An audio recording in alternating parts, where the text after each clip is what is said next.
Probably have to replace that at some point.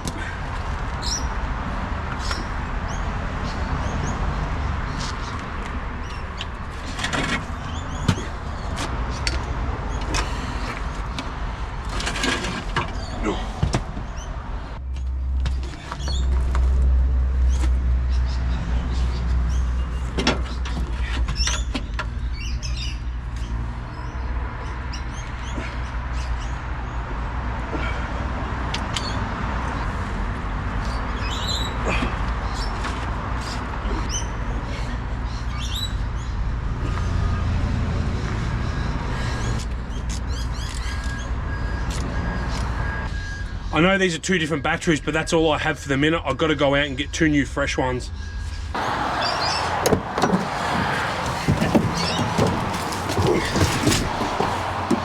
All right, let's see if this thing's going to fire up. Now it came with 50 million keys, so we're going to get the right one. And it's not that one. Try that one. And it's not that one. And it's that one. We did. Oh, I bet you I forgot the isolator.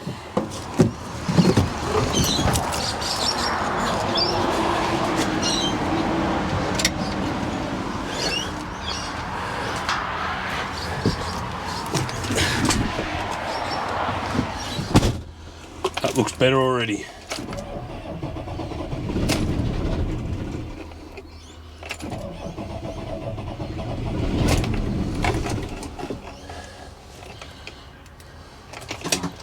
See, I don't even know if this truck has glow in it or not. It is direct injection.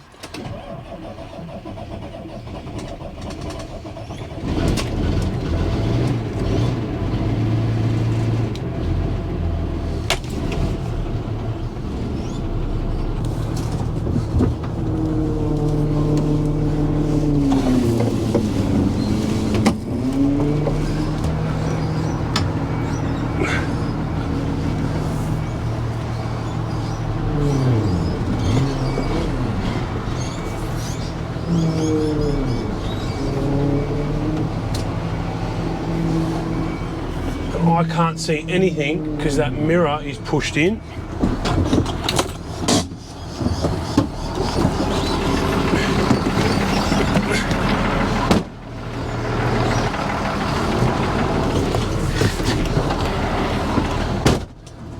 All right, the mirror's adjusted, we can see, and we've stalled it.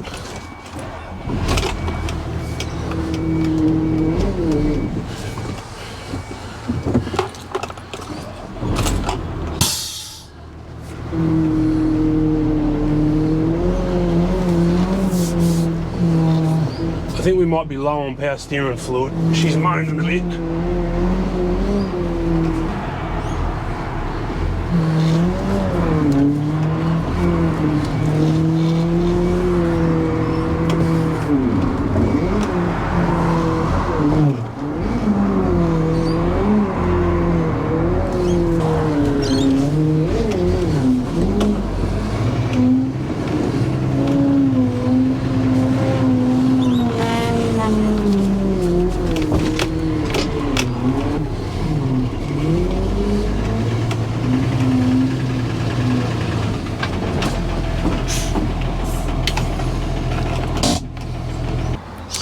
So the first thing I want to do is we've got to cut off this basket here.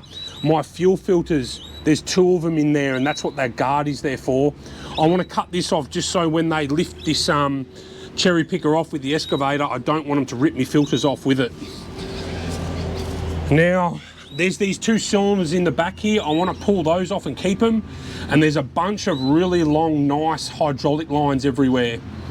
So I would like to keep them because you might be able to get 2 or 3 hydraulic lines out of them, and they've already got good ends on them, so I'll be able to take them when I need them to a hydraulic shop and they'll be able to just crimp new ends on them. So if we can save them, that would be good.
So there's our two filters that I didn't want to rip off.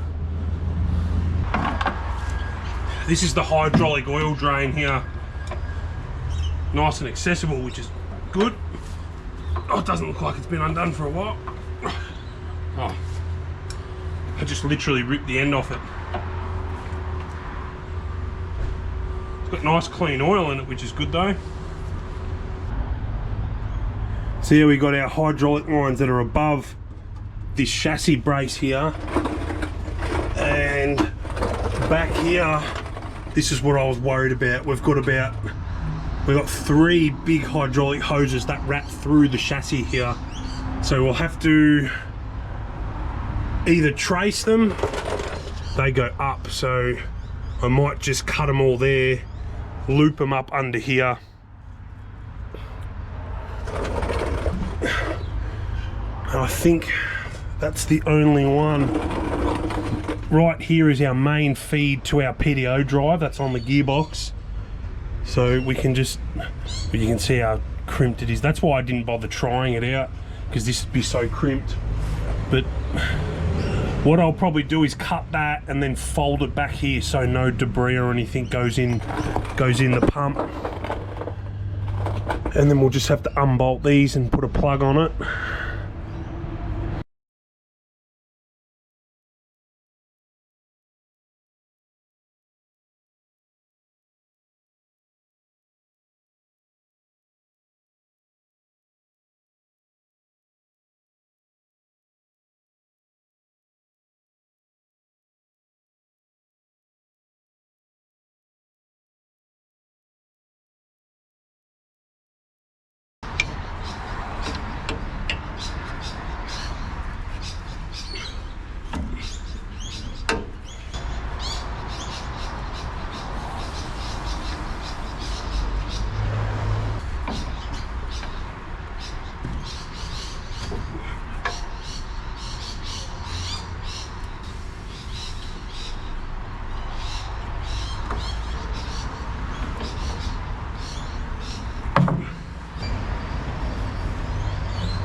Well, this was everything that was about salvageable. There is an auxiliary filter there, a couple of valve blocks, a divider valve, and I got around 12 different hydraulic fittings off it, whether it's 90 degrees or reducers and stuff like that. But I think now, before we head to the scrap joint, is just give it a quick once over, and I'd like to give it an oil change.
just check the coolant while we're here, which is surprisingly very green. Now I have done the power steering fluid, I topped it up, but the top seal in the box is crooked. So I'll have to order that seal, whack that in before we go and get the inspection on it.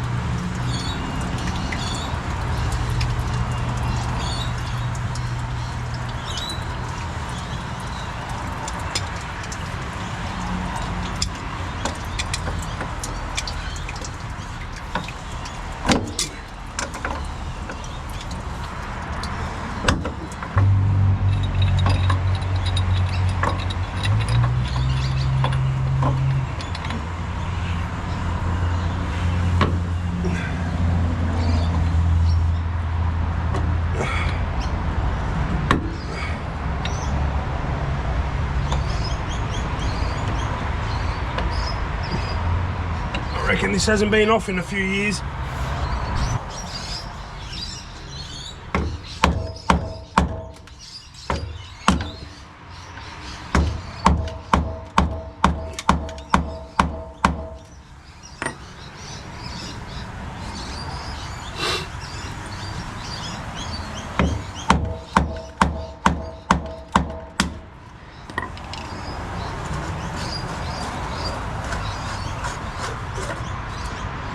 Well, that's not good, I just broke it. Well, that was an absolute pain to do, but I got it to seal up.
So that's this end all bled up. Now, because of where the filter is so tight in there, I didn't want to fill it up with diesel and spill it everywhere. So I've cracked that bleeder now. Now we can put air back in the fuel tank and hopefully it bleeds all the way up through here. One other thing I noticed is these fuel lines, if you can hear them, you probably won't be able to hear them, they're all crusty, especially there. So I didn't have a new cartridge filter for there. The guy had to order it in. So I think once I put that new cartridge filter on, I'll put 2 new fuel lines there. It only goes to right there, so it's nice and easy.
Well, that looks a whole lot better. You can actually see out of the windscreen now. So I'm going to go organise the permit and then we can head over to the scrap joint.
While we're here, we've just run over this and it's pushed into the tyre. So hopefully I can just cut the excess off and we can make it back home. But what a bummer, this was a good tyre.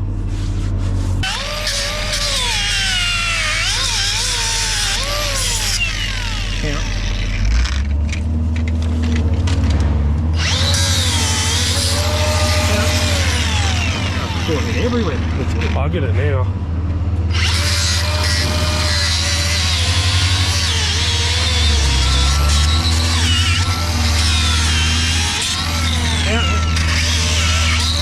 Alright, let's hurry up then.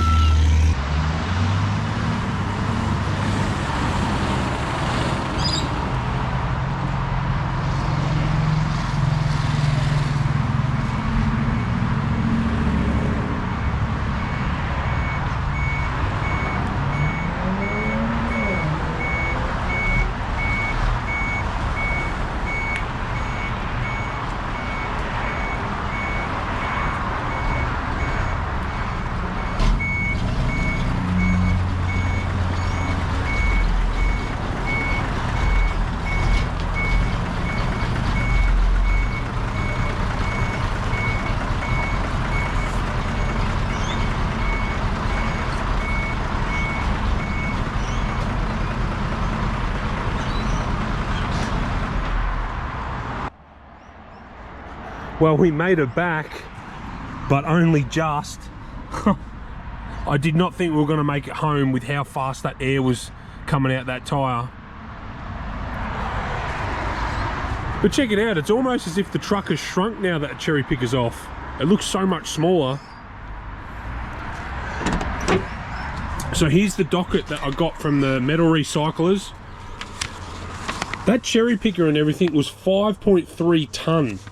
That just blew me away. I thought 3 tonne absolute max with everything on the back. But it's but yeah, 5.3 tonne. We grossed 8.6 tonne driving in there, and as the truck sits now, it's 3.2 tonne. And for all that scrap steel, I got $1,577 at $270 a tonne, which for scrap metal prices these days is pretty good. I rang up I think 3 months ago when I had to take a couple other little things to get to the metal recyclers, and it was about $110. So I think I went at the right time.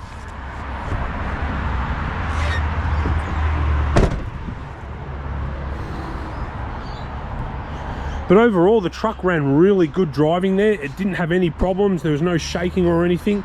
Well, on the way home, it was a little bit different with that tyre going so flat, but I was actually quite impressed at how good it drove, considering it sat. This is the first time it's driven in like 7 or 8 years. So I think now I'm going to quickly bust out the pressure washer and give everything a good washing, and then we'll rip that gearbox off and see what's going on with this clutch.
Well, the gearbox is ready to come out. I've just left 2 top bell housing bolts in. I'm about to grab the forklift so we can sling it and wedge it out, because I think it's going to be on dowel pins as well. And then we can lift it out to the ground and drag it out from there.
It's out.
It doesn't actually look as bad in here as I thought it was going to.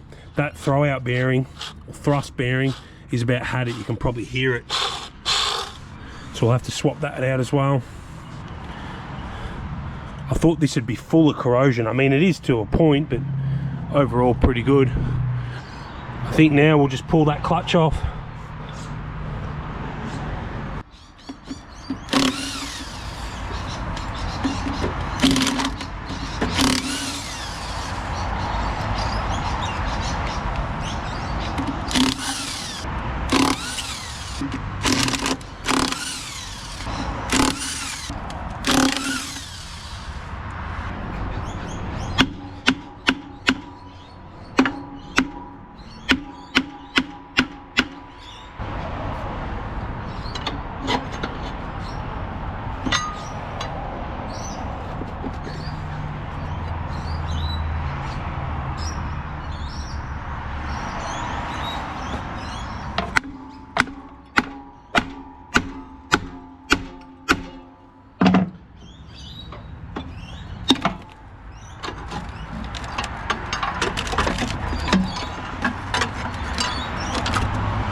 Look at all that clutch.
That's all clutch material on the ground and in the bottom there.